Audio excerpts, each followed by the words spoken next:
Hey everyone, the Good Captain here.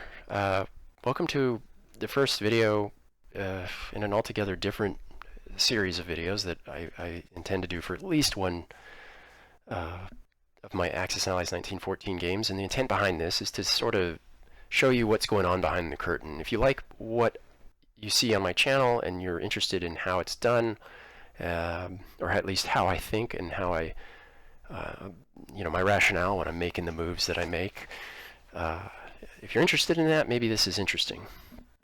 But I'm always resumeing myself, is what I call it, on my channel, and I figured why not make at least part of my resume public, right? So this is a game against an actual opponent. This is my second game with this fellow. I beat him as the CP in our first game. I've played, this will be my seventh game, so I've played 6. I've finished 3. I've got, well, I've technically finished 4, so I've got 2 CP wins and 2 CP losses, although one of those losses was by the hair of the Entente's teeth. It was pretty fantastic. So out of the gate, I don't feel like the CP have some massive disadvantage, but it's only game 7 here, so I leave my mind absolutely open to being changed. I'm hoping somebody shows me how the Allies, the Entente, break this game in their favor, because I'm not seeing it, not yet at least. So with that out of the way, my purchase is, for now, as Austria Hungary is 4 infantry and 2 fighters, save 2. Okay. I'm not a person who believes in spending every IPC. In fact, I think at this moment, I think there's a good argument for not doing that, especially in this version of the game. But I'm not going to go into arguments here. Everything's open to change. Okay, but I do like to build 2 fighters because I want to establish air supremacy right off the bat. And this would force, if the Russians, by the way, we're doing a Russia first strategy. My one solid loss as Central Powers was me trying to do a kill Italy first. It just fell apart immediately. I think killing Russia is probably the way to go, so we're going to maintain that until I'm shown otherwise. But yeah, we establish air supremacy right away. The Germans have a fighter, the French have a fighter, no one else has fighters. Us building 2 as Austro-Hungarians forces the Russians to build at least 2 if they want to have a chance at air supremacy, or air contest the air. Control of the air ensures that their artillery never defend more than 3, and it ensures our artillery always roll at 4. Imagine turning all your fighters into bombers. That's what air supremacy does in this game. So I don't think it can be underestimated. That's why I come out of the gate swinging with air power. Okay, combat move. We have to attack Serbia out of the gate, and I don't like to play footsies with Serbia. I like to demolish it on the first turn, and 12 infantry and 3 artillery is a 91%, and even this I'm uncomfortable with, because that means 1 in 11 games the attack will end in stalemate.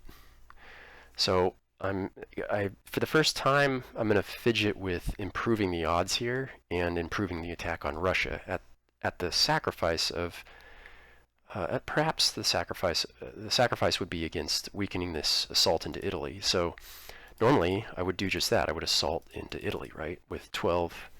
No, sorry. I would do this. Load this fellow on the transport, hit Tuscany, use the naval bombardment, then hit this and this, or hit Venice with Tyrolia and Trieste, move just 4 infantry into Trieste, and then move everyone else into Galicia. Okay? Almost certainly the Russians will move 1 and perhaps more troops into Romania to activate the Romanians. They're Russian aligned, so they'll become Russian as soon as they're stepped on by the Russians, or any allied power for that matter, Entente power. But I'm going to try something different, and the reason is because this attack into Venice right now is 11-3 against 6-2.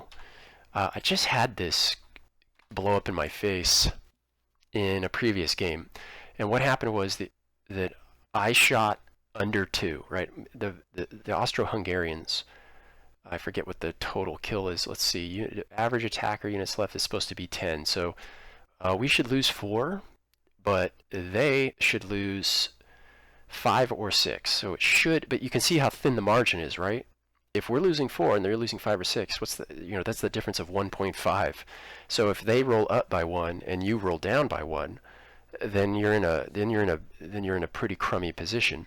So when we swap sides, and it says we're supposed to lose 4, right? So 1, 2, 3, 4, and let's say, and what they're supposed to be down to 2 or 3. So we'll say they're down to 3.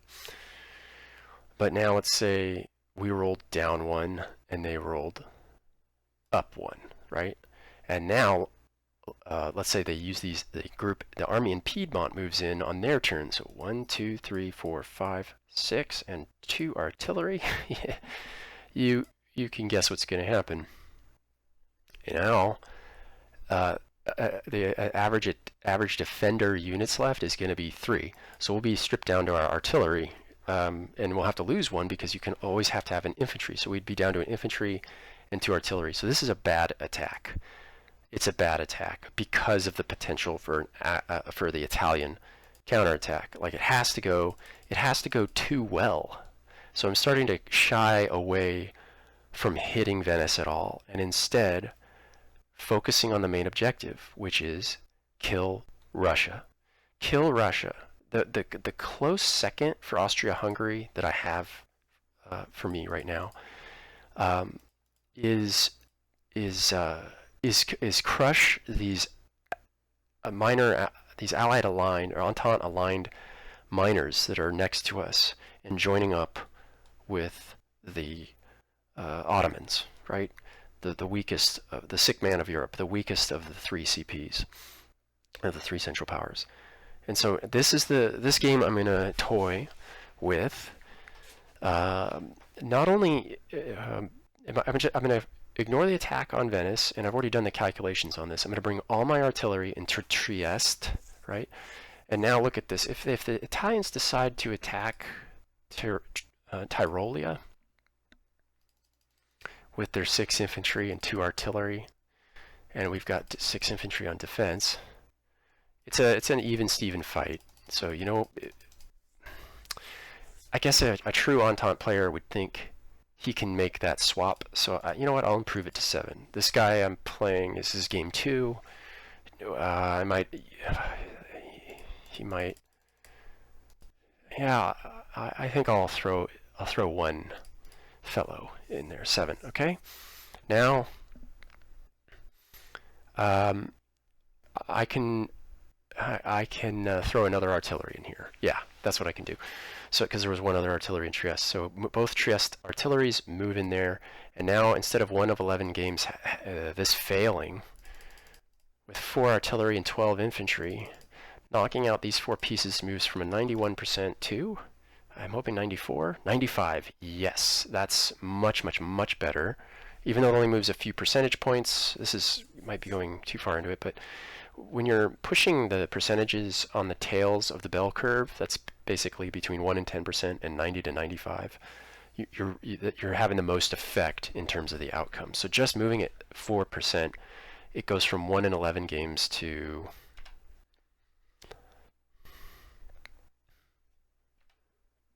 1 in 20 games. So we doubled the improbability of that thing already happening. Now 1 in 20, it's essentially really just rolling a d20, and as long as we don't roll the 20, as long as we roll 1 through 19, we're going to win, because that's what 95% is. Now that I'm much more comfortable with that. Not only that, but now this army will be most certainly able to move on AH2, Austria Hungary 2, right? Almost certainly it will be able to move on AH2. This is going to deter any inclination that the Russians want to stack an army in Romania. In fact, here, let's just do the math. So the most infantry they could put in here on the first turn is 14, including the Romanians, and 5 artillery. So Now we don't have to reinforce Trieste. We don't have to send troops to Trieste. We've shortened our supply line, right? By not going into Venice, we have only these adjacent territories adjacent to our production center to worry about. So we've shortened the supply line, thereby giving us a lot more operational flexibility on the East Front, where, in my opinion, at least right now, it matters. So we will crush this. We'll probably lose 2 infantry here, so -2. So it's going to be 33 infantry, 10 artillery, right, plus air. There's no way Russians can get air in on AH2. They can build air units, but we could send 1 or even 2 air units into Romania because those things move 2 spaces to combat this group. Let's take a look at what happens. That's it. That is absolutely devastating. The average tough swing is 29. So in fact, I would just that is so bad that not only am I convinced the Russians won't do that, they might not even activate Romania. They might not even. They should look at that as a dead zone. Anybody that goes in is not coming out. It's a roach hotel. Not only that, but if the Russians pull back towards their capital, then we can crush Albania before the Italians or whoever else might, claim its IPCs and its army with this army from Trieste. So I think this is a better move. I think taking a knee against the Italians on the first turn is the right way to go about doing this. So we're not hooked up to the dice server right now. This is essentially a practice game. I'm going to go ahead and done it out. Look at that. That's how you roll 1 in 20. That makes me nervous. This is a practice game, so that didn't matter, but oh, that's so bad. You remember that these fellows actually have to lose their artillery. You always have to have an infantry left over, and they shot up on the shot back. So that would be really, really crummy. Wow. Technically, I can move 1 more infantry in there, right? I can, because infantry and artillery defend the same when they're by themselves, and oh, wow. Yeah, let's see. What does 13 infantry and 4 artillery do when we're fighting 3 infantry and 1 artillery on defense? Does that move it from 95 to 97, maybe? 96. You only get a percentage point, which is still good. It's like, what, 1 in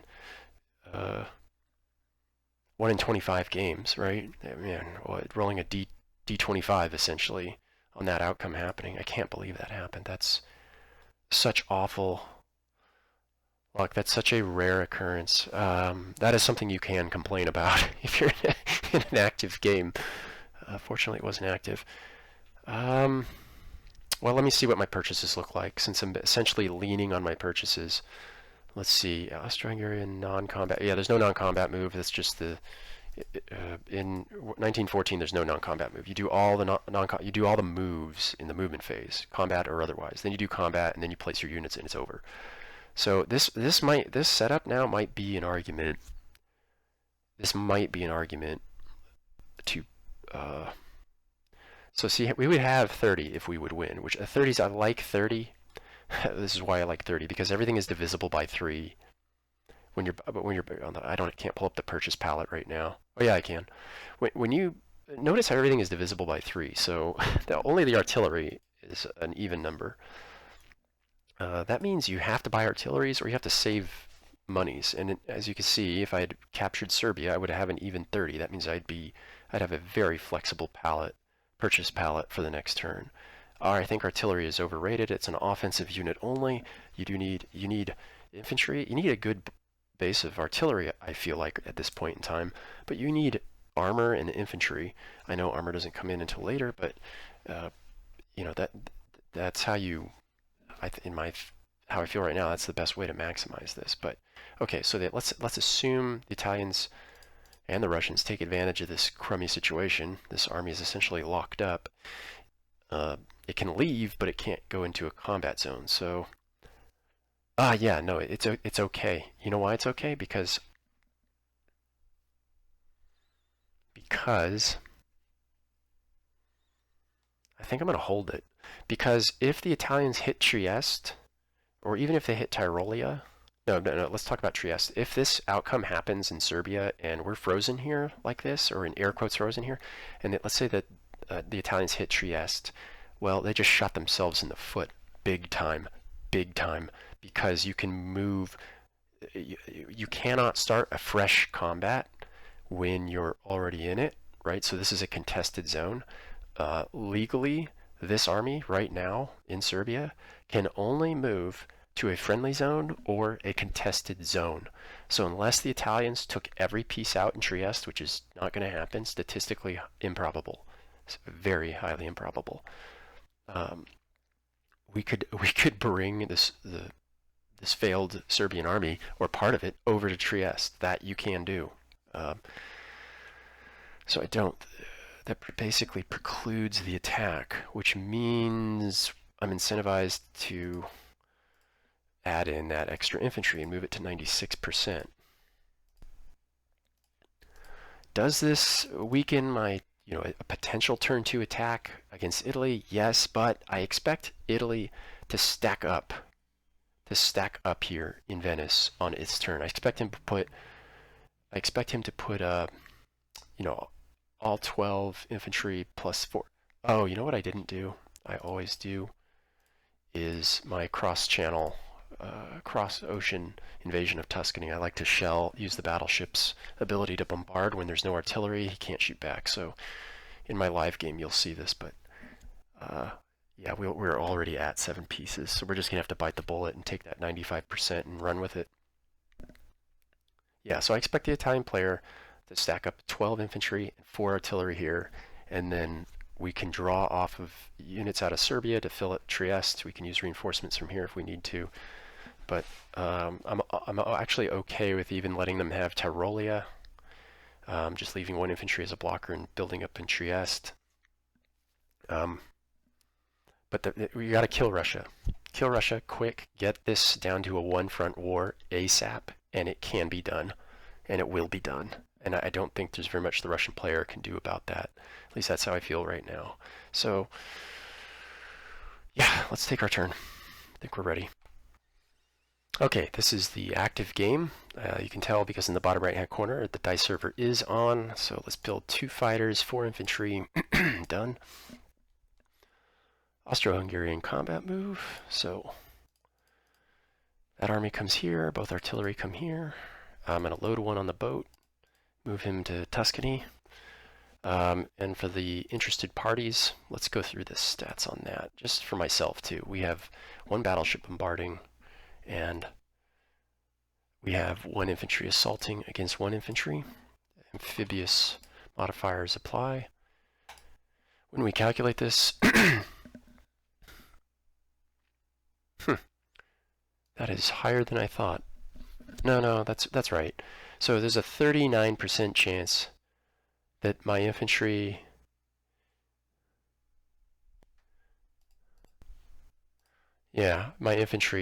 knock out their infantry and he doesn't kill me. There's a 50% chance that we basically eliminate each other. And that's all I'm caring about. I care about that 89% chance that he dies. I just want him to die. I'm okay with swapping an Italian infantry for an Austro-Hungarian infantry, while at the same time having a near 40% chance that I get an extra $2. Yeah. That would put us at 32 IPC. That's fine. I'm not going to worry about that. Okay, this artillery moves here. We decided to play it safe, right? So we'll put 1 infantry here. That's 7 pieces on either end.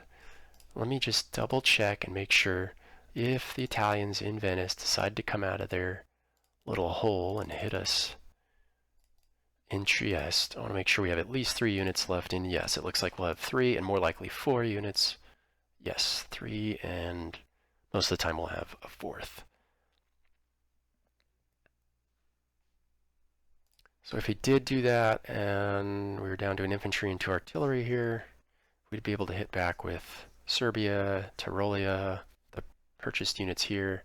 Yeah, he's not going to do it. He shouldn't do it.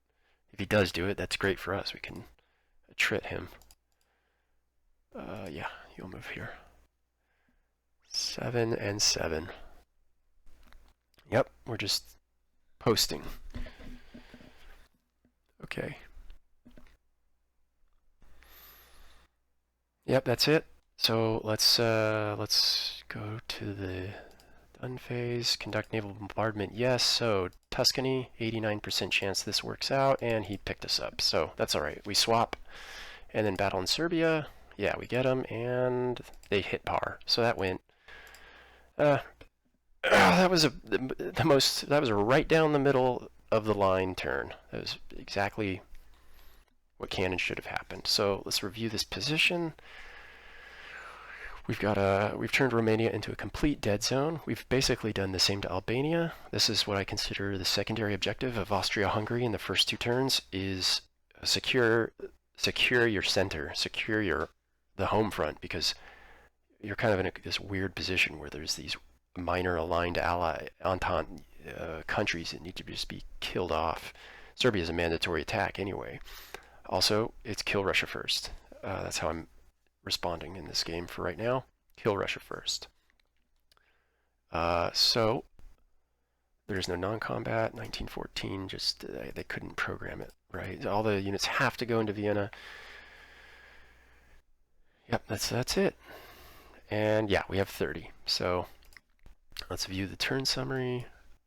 Actually, I like to include the overall dice stats. And here are the dice stats. So we copy paste into the forum because this is a play by forum game. Then we save the game. AH1 desktop. And then we upload that all together as a package. So there it is, AH1. And just a quick review of the dice. Yeah, Overall, Austria-Hungary shot down negative 0.33, but we do not care at all. That was a smash attack. I could have cared less if it had rolled however many it needed to roll under par, as long as we killed 4. So this is not that interesting. This is fairly interesting. I guess it means that the neutrals that we attacked, the Serbians, hit 2 out of 4, which is right, because each one was 50-50. And the Italians shot a little bit up, right? Because of 50-50 chance, and they got the benefit. They were on the right side of that. Okay, so Russia's up next, and I'll review what happened in Russia's turn when we get to Germany. But yeah, it'll be interesting to see how this opponent responds to this slightly adjusted development with AH. So hope to see you in the next video. Bye-bye.